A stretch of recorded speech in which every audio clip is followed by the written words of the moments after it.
I was riding Joe Power's bus that had come from, picked up, the last group of us were picked up at the Loch Lynn school. And when we got to the crossing, we observed that there was a bus in front of us. And at first, I think, if I remember, you couldn't really tell whether he was just stopped because maybe traffic ahead of him or what was wrong. I remember seeing children getting out of the front of that bus. It dawned on us then that the bus was stuck there. And children were getting off the bus. The lights were flashing. There were no crossing gates. The lights were flashing, and it just seemed like seconds before there was the collision. And when the train hit the bus, there was a horrible noise plus a gigantic cloud of yellow dust. Well, we heard the noise, kind of a rumble, and I remember a waitress at the restaurant screaming. So we run out the front door and saw the massive mess.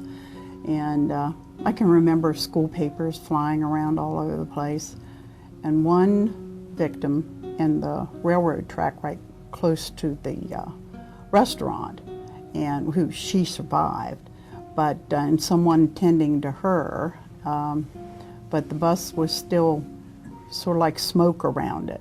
Our bus driver got out of the bus, and when he got out, several of us followed him and got out of the bus with him and ran down to the railroad and saw a horrible scene, you know, of children, the people screaming, crying, papers flying everywhere, and just this, you know, horrible experience. And I remember some people from the restaurant encouraged us to get back on the bus. When I got there, Harlan and Paugh, he did, both of us.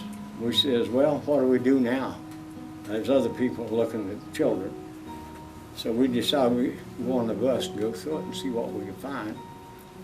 And I never saw so much black dirt in my life. Well, what we did, went clear through, pulling them seats. We got back there and we didn't see anything. So we hopped out the back door. Harlan and I said, maybe we ought to look again. He said, I feel bad about it. Went in there and all that dirt, if it's a seat cushion, we moved the cushion. We got to the very back, last one, there was something there. It was black, didn't look like a human. And I said, here's something, Harlan. We laid him down on there and got it under his shoulder and his head, and an eyeball popped out laying on his cheek. Harlan cut the bandages and I applied it. That's how he got wrapped up. Get him on the first ambulance. And that's the story. When we went back to school, it just wasn't talked about, you know. And going back and forth across those tracks, there were days before they got the papers and things cleaned up, but it was just really, really hard. And it wasn't talked about when we were back in class the next day. You know, it was like pretty much business as usual, other than everybody was very somber. And I remember when we were going across the tracks that, you know, a lot of the kids were crying and we were sort of hysterical on the bus. But when we came home that day, it was like dead silence. Everybody on the bus was just not saying a word. We were just, I guess, reliving what we had just seen. Remember a loud noise, and I remember dust and papers, and for some reason I believe I saw like an axle with wheels on it flying through the air. And I know that I had a real hard time when I went back to school because people would ask me about different people, and I just didn't know what to say. No, we had different buses. Some had Chevrolet, some had GMCs, and International. That was about the three buses back then. So my wife was home and she heard it immediately with the sirens, and somebody called her and she came to see I was driving and her dad was driving and to see where the wreck was, but she found out it was not. She knew we didn't cross in Loch Lynn. Those were the three main crossings was the one on 219 coming from Red House, and the one in Mountain Lake, and the one in Fritz Crossing and Deer Park were all operating at that time. Leroy was never the same. like someone else was telling a little bit ago, his hair turned white. I mean, no, it was very, very hard on him. It would be like a lot of us, I'm sure, if we had an accident and 7 children was on the bus that we were driving, it would be hard on any of us. I think it finally contributed to his death. I mean, Leroy was never the same.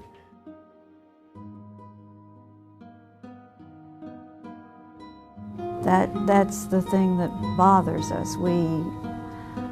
I don't even remember how I knew about it or when. And then when we came home to visit, it was never talked about. So we really don't know that much about it. Well, I just heard a comment that Pearl, his wife, was warned by the doctor to watch him carefully, especially at night, because at that time they lived in Deer Park and were next to the cemetery, close to the cemetery.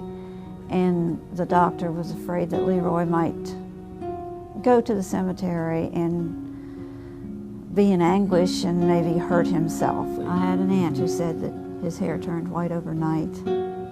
And we still don't know whether it was true or not. Some people said that he would go into the cemetery at night and the people could hear him screaming in anguish because he loved children and he did not have any children of his own. But Mary Lee did talk to a grandson, and she can share what he said at this point. He always loved kids especially. He just got a big charge out of their antics and their ways. I was younger sister of Janet and Nancy Dean. I was in the 4th grade, and it was in the I think it was in the afternoon that some people involved with the bus accident came in to talk about it to us. I can't figure why, but that's how I found out about it. But I had no idea until I got home from school that my sisters were on that bus. But I know that the tragic accident has taken a relationship away from me that I could have had with my sisters. I never got to have a relationship with them. It was traumatic for our whole family. We actually didn't discuss it much. And I know that our mother suffered silently. I never heard much discussion at all, actually, about the accident. It was always kind of, there was an air of silence about it, and I'm hearing that kind of echoing through everybody's stories, that it was just something you weren't allowed to talk about. But I would see pictures and old photo albums, and who's that? And that was your brother, and then I would hear about this accident, and then people would pretty well clam up. It took my parents 5 years, and he moved to another state to start having more children again. So then I had a younger brother and sister. We always knew something about it, but never very much. We were never given details. The Elephant in the room, always present, but never acknowledged.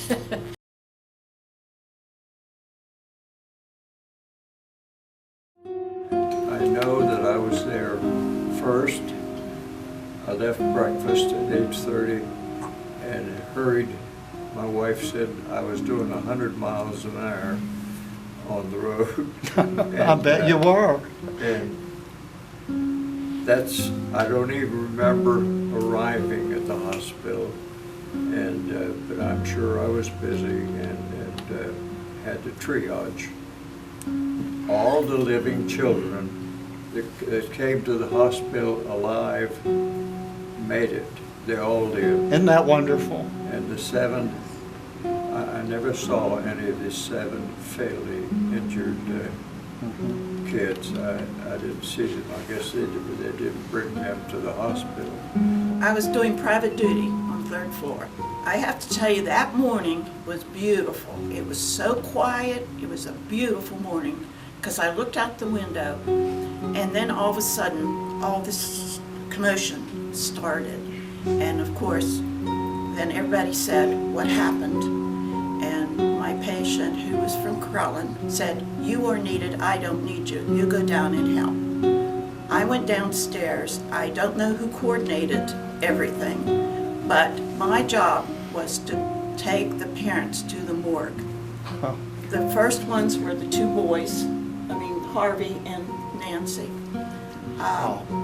And the parent, I think they were foster children, and I kept saying to them, "Are you sure you want to do this?" And they said yes. It was a long, hard day, and I'm sure I had to examine every injured person and do something with them. And you were the only surgeon there. I was the only one. Yes. Yes, the only surgeon there. The major things to be done on the first day, the first examination, is triage. Determine the amount of injury and the seriousness of the injury and what to do and where to send them. And then before you send these patients, they have to be prepared with intravenous fluids, bandages, whatever it takes to make sure that they arrive correctly. So it was pretty wild for a while, but everything got done, I think, on that first day. Doctors in the town covered the emergency for 1 week. So you can imagine they had to take care of all emergencies coming in. For a week. For a week. The whole week. I had gone home and I heard it then right away, and I came back in because I knew that they would need help. Two of the Hinkle boys, they said they thought had brain injuries and that they needed to be taken someplace else. In Garrett County, we have everything, and it's a credit to you people because we just take this for granted. Every day, we take it for granted, what we have, and nobody stops and really thinks. This is only 50 years ago.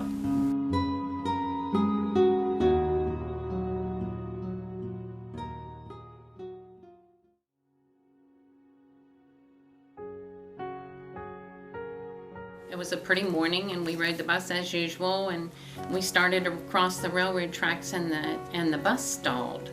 And so Leroy Campbell, our bus driver, was trying to get the bus started, and then we heard the train whistle and looked down the tracks, and there was the train coming. And he tried and couldn't get it started.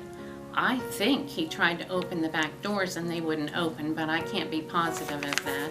And then he said that we had to get off the bus, so we all started to get up and get off the bus, and everybody was pushing forward, and I couldn't get out, and the next thing I knew, I was knocked down on the floor, and I felt kids stepping on me, tromping over me to get out the door. And then the next thing I know, I guess the train hit, because I felt myself flying up in the air, and the bus just went up in the air, and I was flying through the air, and I did that twice. And when it stopped, I was hanging out the door. There were some kids underneath of me and some kids on top of me, and my head was out the door, and my